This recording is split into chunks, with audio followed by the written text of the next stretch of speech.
پنجاب پاکستان کے شہر لاہور کے علاقے والٹن کی ایک مسجد میں 13 جولائی 2026 کو شعبہ تحفظ اوراق مقدسہ کے تحت آگاہی مہم اور نیکی کی دعوت کا سلسلہ ہوا، جس میں مقامی اسلامی بھائیوں اور ذمہ داران دعوت اسلامی نے شرکت کی۔ ڈسٹرکٹ کینٹ کے نگران نے شرکاء کو اوراق مقدسہ کے ادب و احترام، ان کی حفاظت کی اہمیت اور شرعی تقاضوں کے حوالے سے بتایا، اور شرکاء کو دعوت دی کہ وہ اپنے گھروں، مساجد اور معاشرے میں بوسیدہ اوراق مقدسہ کی حفاظت کے حوالے سے شعور بیدار کریں اور اس نیکی کے کام میں عملی کردار ادا کریں۔ 15 جولائی 2026 کو لاہور پنجاب پاکستان کے علاقے گلبرگ ٹاؤن شملہ پہاڑی کی جامع مسجد میں شعبہ تحفظ اوراق مقدسہ کے تحت نیکی کی دعوت کا سلسلہ ہوا۔ گلبرگ ٹاؤن کے نگران مشاورت نے شعبہ تحفظ اوراق مقدسہ کے اغراض و مقاصد، افادیت اور دعوت اسلامی کی جانب سے انجام دی جانے والی دینی و سماجی خدمات کے حوالے سے بتایا۔ دوسری جانب 20 جولائی 2026 کو سندھ پاکستان کے شہر ٹھٹہ اور گھاروں کے مختلف مقامات پر بھی شعبہ تحفظ اوراق مقدسہ کے تحت آگاہی مہم، نیکی کی دعوت اور باکسز لگانے کا سلسلہ کیا گیا، جس میں شعبے کے ذمہ داران اور والنٹیئرز نے بھی حصہ لیا۔ ڈویژن ذمہ دار نے اسلامی بھائیوں کو شہید قرآن پاک، دینی کتب و رسائل اور دیگر مقدس اوراق کے تحفظ کے حوالے سے بتایا اور انہیں بھی اس نیک کام میں حصہ لینے کی ترغیب دلائی۔ نیز شعبے کے ذمہ داران نے گھاروں میں تاجر اسلامی بھائیوں کے ہمراہ اوراق مقدسہ کے تحفظ کے لیے مختلف مقامات پر باکسز بھی لگائے۔ اس موقع پر ایک تاجر اسلامی بھائی نے دعوت اسلامی کی کاوشوں کو سراہتے ہوئے مدنی خبروں کو اپنے تاثرات بھی دیے۔ دعوت اسلامی کام کرے، اس میں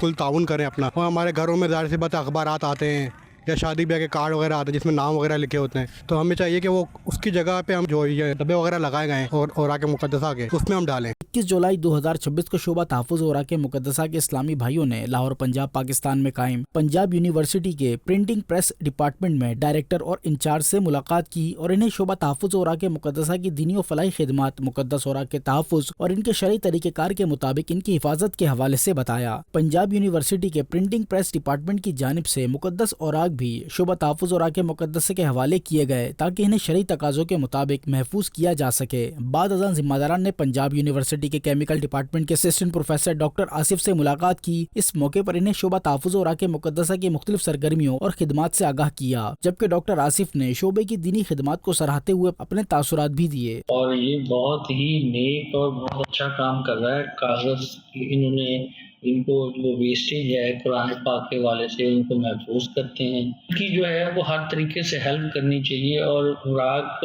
جو ہیں ان کو محفوظ کرنا چاہیے ان کے ایڈریس کے مطابق۔ جہاں جہاں انہوں نے اپنے باکس لگائے ہیں وہاں پہنچانے چاہیے۔ 24 جولائی 2026 کو اکاڑا پنجاب پاکستان کی مسجد الفردوس میں شعبہ تحفظ اوراق مقدسہ کے تحت نیکی کی دعوت اور آگاہی مہم کا سلسلہ ہوا، جس میں مقامی اسلامی بھائیوں اور ذمہ داران دعوت اسلامی نے شرکت کی۔ مبلغ دعوت اسلامی نے شرکاء کو شہید قرآن پاک، دینی کتب و رسائل اور دیگر مقدس اوراق کے تحفظ کے حوالے سے بتایا، انہیں بھی اس نیک کام میں حصہ لینے کی ترغیب دلائی۔ مسجد کے صدر رانا محسن خان کے ایصال ثواب کے لیے مسجد کے باہر بڑا ڈرم بھی لگایا گیا۔